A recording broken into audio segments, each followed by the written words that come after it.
हाय, welcome. मैं बहुत ही excited हूँ आज क्योंकि आज मैं साइंस की अपनी सीरीज़ स्टार्ट कर रहा हूँ। इन सम सेंस मैंने अपनी वेबसाइट साइंस से मोटिवेट होकर ही स्टार्ट करी थी और आज उसका पहला लेक्चर है। तो चलिए स्टार्ट करते हैं। मेरा सबसे पहला क्वेश्चन आपसे ये है कि आप कौन हैं? आप कह सकते हो कि मैं गौरव हूँ या मैं सोनल हूँ, आप अपना नाम बता सकते हो, लेकिन मेरा क्वेश्चन उससे थोड़ा डीप है। चलिए मैं एक और क्वेश्चन पूछता हूँ। आप कहाँ से आए हो? अब इसका जवाब आप ये दे सकते हो कि भाई मैं सैन फ्रांसिस्को का रहने वाला हूँ या मैं नई दिल्ली का रहने वाला हूँ, लेकिन मेरा क्वेश्चन ये था कि आप इस धरती पर कहाँ से आए हो। बेहतर आंसर इन पिछले दो सवालों का ये हो सकता है कि भाई मैं अपने माँ बाप का बच्चा हूँ और मैं यहाँ पर इसलिए हूँ क्योंकि उन्होंने मुझे जन्म दिया है। लेकिन उसमें मेरे को फिर ये सवाल आता है कि उनको किसने जन्म दिया। तो आप कहोगे कि भाई मेरे दादा दादी ने जन्म दिया, लेकिन फिर मेरा क्वेश्चन है कि आपके दादा दादी को किसने जन्म दिया। और यहाँ से हम इस क्वेश्चन पर आते हैं कि आखिर धरती पर लाइफ चालू कैसे हुई। क्या इसके कई आंसर हो सकते हैं। एक पॉसिबल हाइपोथेसिस ये है कि इस धरती पर सबसे पहले एक आदमी और एक औरत रही होगी जिसके कि हम सब बच्चे हैं। ये एक पॉसिबल हाइपोथेसिस है। दूसरी हाइपोथेसिस ये है कि भाई कोई शुरुआत नहीं है, लाइफ इस प्लेनेट पर हमेशा से ही रही है। जैसे कि नंबर लाइन पर आप नंबर देखोगे वो 1 0 -1 -2 माइनस इन्फिनिटी तक जाते हैं, उनका कोई ख़त्म नहीं है। इसी तरह लाइफ भी हमेशा से रही है, उसकी कोई शुरुआत और कोई ख़त्म नहीं है। ये भी एक हाइपोथेसिस है। क्या सही है क्या नहीं ये अभी हम नहीं जानते, लेकिन इवेंचुअली हम अपनी साइंस की सीरीज़ में देखने की कोशिश करेंगे कि सच्चाई क्या है, लाइफ कैसे शुरू हुई भी या नहीं हुई, ये हम देखेंगे। यही सिमिलर सवाल प्लैनेट अर्थ के बारे में मैं पूछ सकता हूँ कि क्या प्लैनेट अर्थ जो है इसका कोई बर्थ डेट है। क्या कभी ऐसा कोई टाइम था जब अर्थ नहीं थी, या फिर अर्थ हमेशा से यहाँ रही है। और यही सिमिलर क्वेश्चन आप और चीज़ें जो आप अपने आसपास देखते हो, सन, मून, सितारे, उन सब के बारे में पूछ सकते हो। आखिर जो आप अपने आसपास ब्रह्मांड देखते हो, यूनिवर्स देखते हो, क्या वो कभी शुरू हुआ था या फिर वो हमेशा से यहाँ पर है। ये एक बहुत ही बेसिक क्वेश्चन है जो आता है दिमाग में। और एक बार आप ये सब सवाल पूछना चालू कर देते हो, इन सवालों का कोई अंत नहीं है। इनफैक्ट क्वेश्चन एक दूसरे में उलझते जाते हैं और इंसान परेशान हो जाता है। इनफैक्ट फिलोसफिकल क्वेश्चन फिर ये भी आने लगते हैं कि मैं यहाँ पर क्यों हूँ, मेरी लाइफ का पर्पस क्या है, और जब डेथ होती है तो क्या होता है, क्या मैं सितारा बन जाता हूँ। ये सब बहुत ही डिस्टर्बिंग और इम्पॉर्टेंट क्वेश्चंस हैं जो आते हैं नॉर्मल लाइफ में। या गॉड, कई लोग गॉड में आंसर ढूंढते हैं। उनका कहना ये होता है कि भाई मुझे भगवान ने बनाया और मेरे जीवन का पर्पस बहुत सिंपल है कि मुझे अच्छे काम करने हैं। ये बहुत ही रीजनेबल आंसर है और इस आंसर से कई लोगों को हैप्पीनेस मिलती है, लेकिन मेरा पॉइंट ये है कि ये आंसर अभी भी इनकम्प्लीट है। ये कह देने से कि मुझे गॉड ने बनाया और मेरी लाइफ का पर्पस अच्छा काम करना है, क्वेश्चन अभी भी अनआंसर्ड रह गया है। आंसर अभी भी नहीं मिला मुझे, क्योंकि सपोज मैं ये मान लेता हूँ आपको गॉड ने बनाया, तो फिर क्वेश्चन ये उठता है कि फिर गॉड को किसने बनाया। क्या गॉड का कोई बर्थ डेट है? क्यों अब आप ये नहीं कह सकते कि नहीं, गॉड तो शायद हमेशा से ही रहे हैं, क्योंकि अगर ऐसा ट्रू है तो फिर यही बात इंसान के लिए भी ट्रू हो सकती है कि फिर इंसान ही हमेशा से होगा। अगर अगर गॉड इनफाइनाइट टाइम तक हो सकते हैं जिनको किसी ने नहीं बनाया, तो फिर इंसान को किसी ने नहीं बनाया, मतलब सेम आर्ग्यूमेंट इंसान के लिए भी ट्रू होता है। तो अगर आप और बेसिकली क्या गॉड जो हैं, जो कि क्या उनके अपने कोई भगवान है, और अगर हैं तो फिर उनके भगवानों के भगवान का क्या। तो ये क्वेश्चन मेरे दिमाग में आता है। साइंस की बात करते हैं। साइंस इन क्वेश्चंस के आंसर ढूंढने की कोशिश करता है।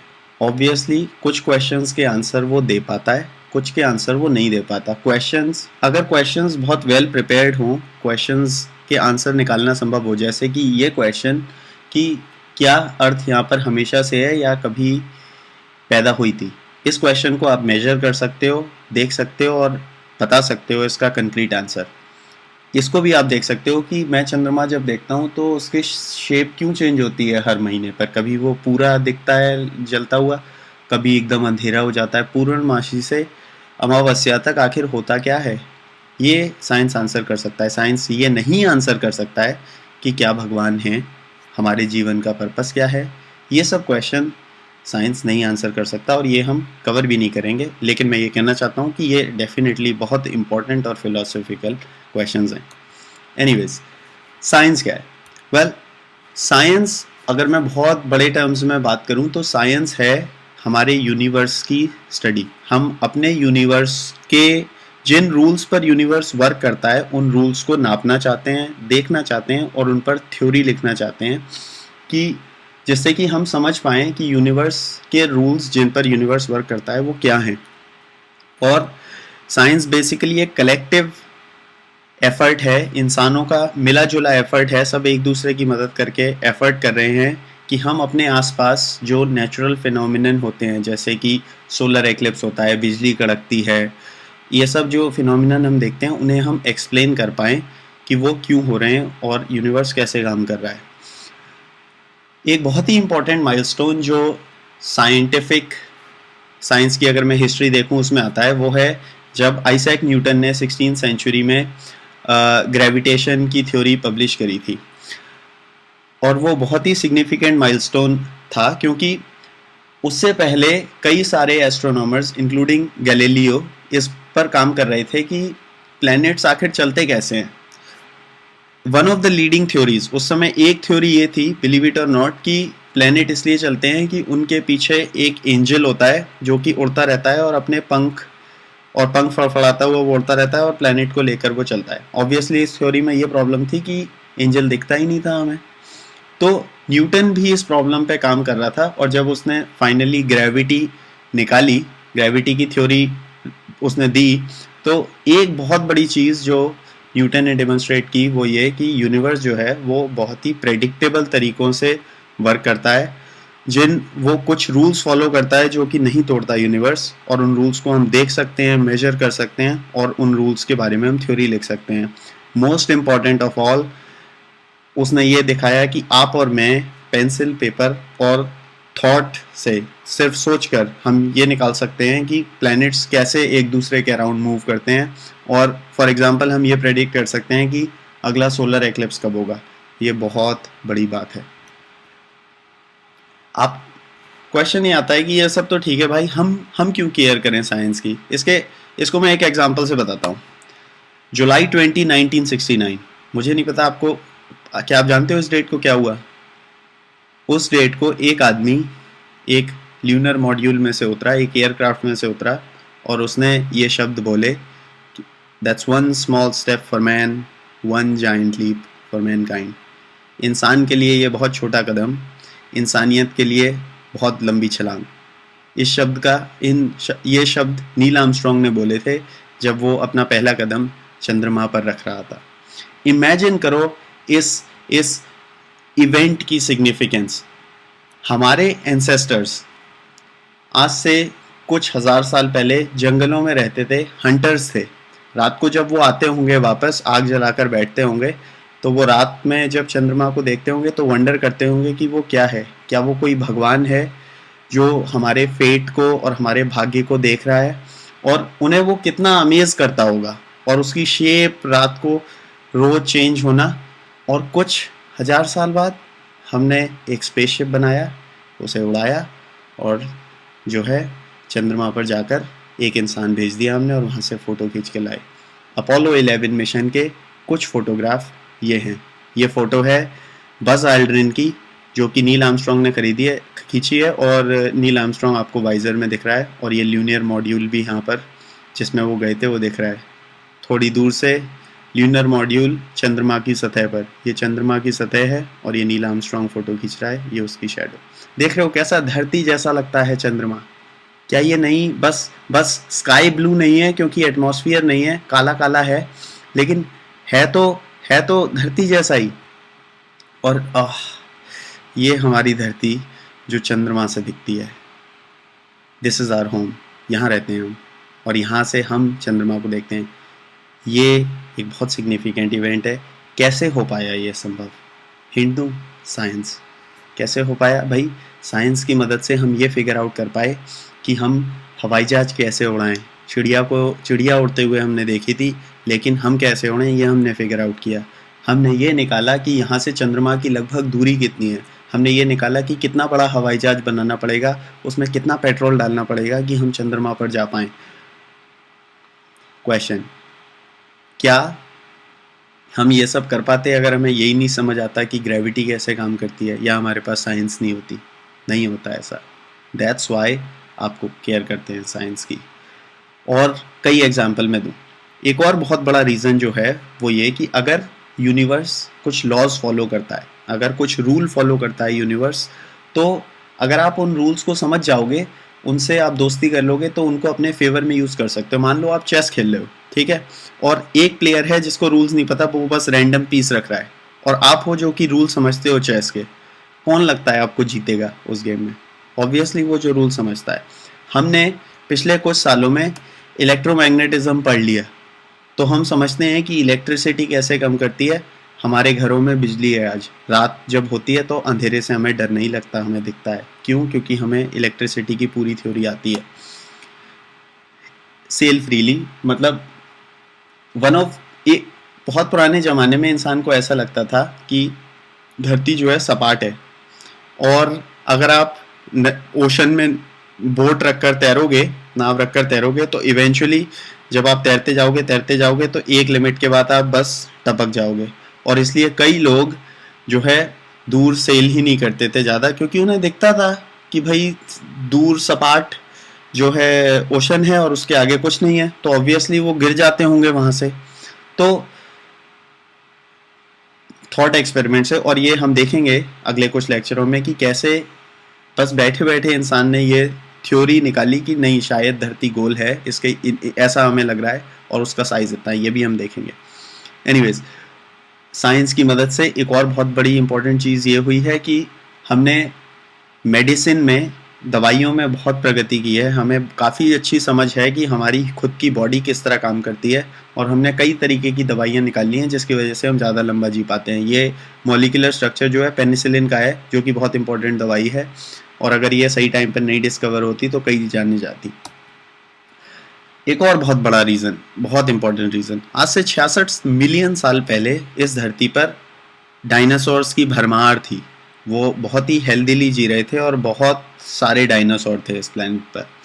एक दिन करीब 66 मिलियन साल पहले बहुत बड़ा एस्टेरॉइड धरती पर गिरा, और वो बहुत सारे न्यूक्लियर वॉर जितनी एनर्जी उसने जनरेट की, और सारे डायनासोर्स वाइप आउट हो गए धरती पे से। आज भी ऐसा हो सकता है, लेकिन चांसेस कम हैं। बहुत ज़्यादा उम्मीद ये है कि नासा और अदर स्पेस एजेंसीज जिनके कि यान अंतरिक्ष में उड़ रहे हैं, उनसे हम बहुत पहले ही डिटेक्ट कर लेंगे कि एक बहुत बड़ा एस्टेरॉइड धरती की तरफ आ रहा है, और शायद हम कुछ स्टेप्स ले पाएँ, इंक्लूडिंग कि हम जो है रॉकेट छोड़ दें उस एस्टेरॉइड पर और उसे डिफ्लेक्ट करने की कोशिश करें, या फिर हम केव में चले जाएं। मतलब हम कुछ भी कर सकते हैं, बट एटलीस्ट हम ट्राई कर सकते हैं। ऐसा नहीं होगा एक दिन हम सो के उठेंगे और देखेंगे अरे एस्टेरॉइड आ रहा है, मर गए हम। तो that's how science helps us. इस तरह साइंस हमारी हेल्प करता है। एक और बहुत बड़ा फैक्ट, और मुझे बहुत डिप्रेसिंग लगता है ये फैक्ट, हो सकता है आप नहीं फाइंड करें, कि जैसे सूरज है, हमने बहुत स्टडी करने के बाद अब हम जानते हैं कि सूरज एक सितारा, एक स्टार है, और स्टार्स कैसे रोशनी देते हैं, कैसे जलते हैं भाई? वो कैंडल की तरह जलते हैं, और उनमें खुद में फ्यूल भरा होता है। सन में हाइड्रोजन फ्यूल है जो कि वो जलाते हैं, जिनकी वजह से वो जलते हैं। लेकिन ऑब्वियसली कोई भी एनर्जी सोर्स होगा वो एक दिन रन आउट कर जाएगा। हमारा सूरज भी अनफॉर्चुनेटली और चीज़ों की तरह रन आउट कर जाएगा, और हम प्रेडिक्ट कर सकते हैं कि आज से 10 बिलियन साल बाद ऐसा होगा। ऑब्वियसली अगर सन बुझ जाएगा तो प्लैनेट पर, अर्थ पर लाइफ प्रोबेबिलिटी 1 के साथ ख़त्म हो जाएगी। मतलब फंडामेंटली आज से 10 बिलियन साल बाद प्लैनेट अर्थ पर हम नहीं होंगे, ये नोन है। अब आप ये आर्ग्यू कर सकते हो कि भाई उससे तो बहुत पहले हम बहुत तरीके से अपने आप को मार लेंगे, न्यूक्लियर वॉर हो जाएगा, पानी सारा हम ख़त्म कर देंगे, या फिर कोई बहुत बड़ा डिजीज़ हो जाएगा, वो बातें ठीक है, लेकिन सपोज आप सर्वाइव कर गए तो सूरज ही बुझ जाएगा।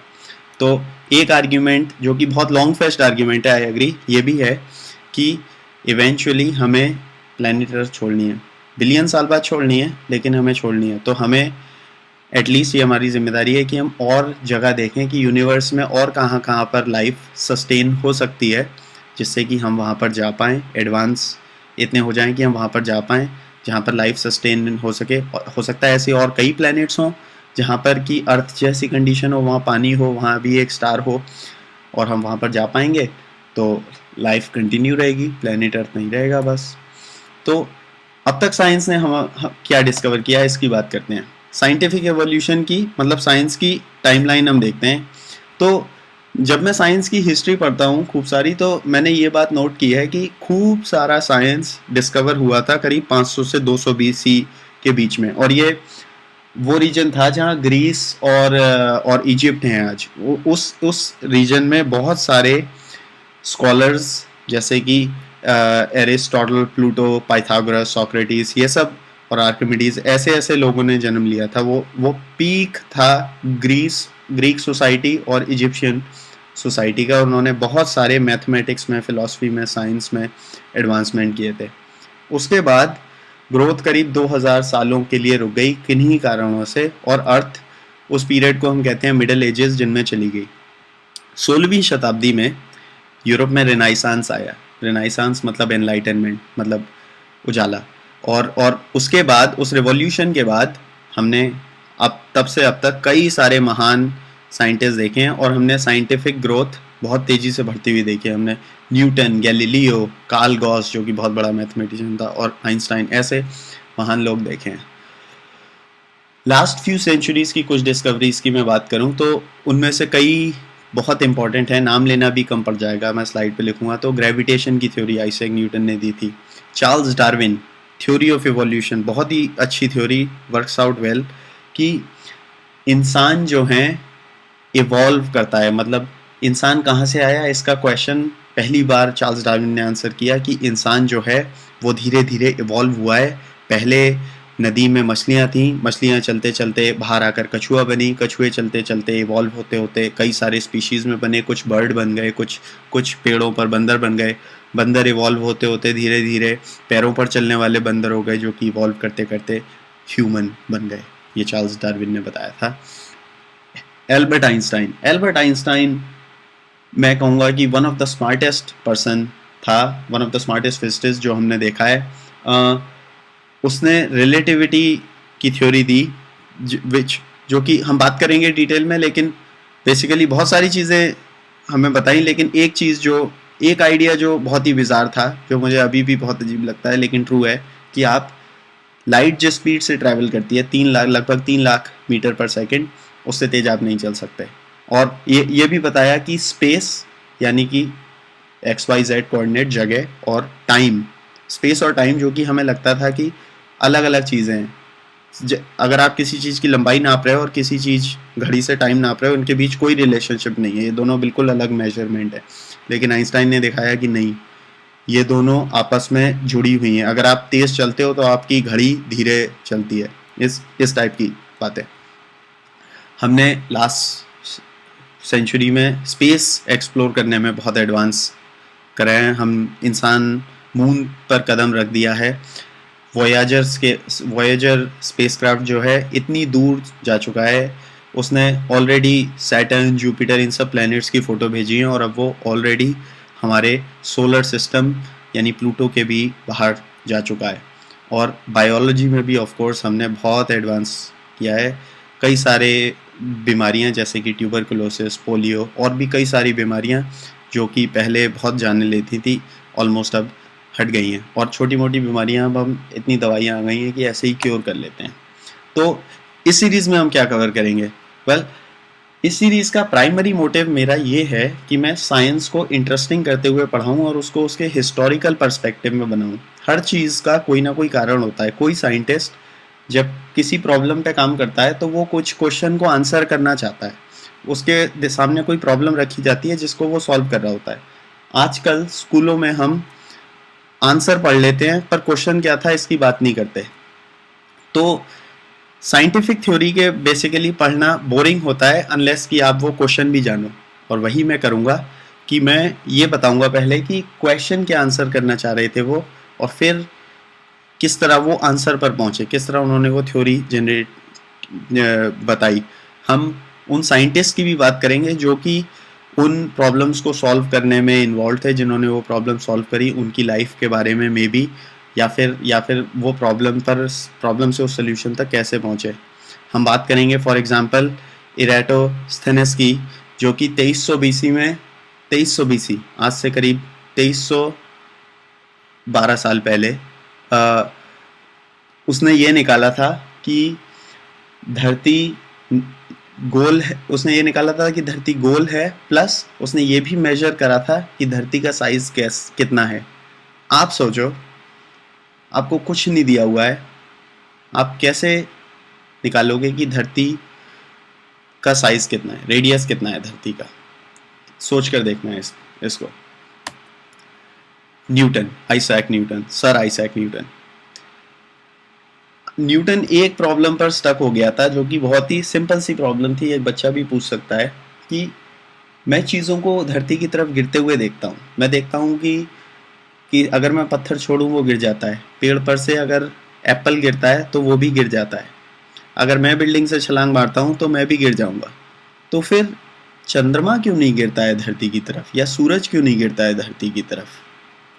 और इसका बहुत ही ब्यूटीफुल आंसर मिला उसे, और जिसकी मदद, और उसी क्वेश्चन को आंसर करने में उसने ग्रेविटेशन फाइंड किया। चार्ल्स डार्विन 5 साल के वॉयज पर गया था HMS बीगल करके एक शिप में, और पैसिफिक में उसने कई आइलैंड्स एक्सप्लोर किए थे। अपने उस ग्रेट जर्नी के दौरान उसने उन्हें कई स्पीशीज़ नोट करी, कई आइलैंड पर गए, वहाँ पर कई सारे जीव जंतुओं को उन्होंने देखा। उसके बाद उन्होंने काफ़ी कंक्रीट थ्योरी ऑफ एवोल्यूशन दी, जिसमें उन्होंने ये प्रपोज किया कि चीज़ें एक दूसरे से इवॉल्व हुई हैं, और सारी लाइफ धरती पर एक सिंगल बैक्टीरिया से, सिंगल सेल से इवॉल्व होकर इतनी कॉम्प्लिकेट हो गई है। उस समय ऑब्वियसली लोगों ने थ्योरी को नहीं माना, बट आज ये थ्योरी 100% ट्रू मानी जाती है। एल्बर्ट आइंस्टाइन ऑब्वियसली उन्होंने रिलेटिविटी के बारे में बताया। वो ये क्वेश्चन आंसर करना चाहते थे कि आखिर लाइट है क्या, लाइट चलती कैसे है, लाइट की स्पीड क्या है, क्या और लाइट से रिलेटेड अदर फिनोमेना, जिसको कि आंसर करते करते उन्होंने कई सारी चीज़ें और डिस्कवर की। तो दैट्स इट, थैंक यू। मैं बहुत ही एक्साइटेड हूँ इस टॉपिक पर, और ही लेक्चर जल्दी ही रिकॉर्ड होंगे। ये रेफरेंसेस हैं। Thank you.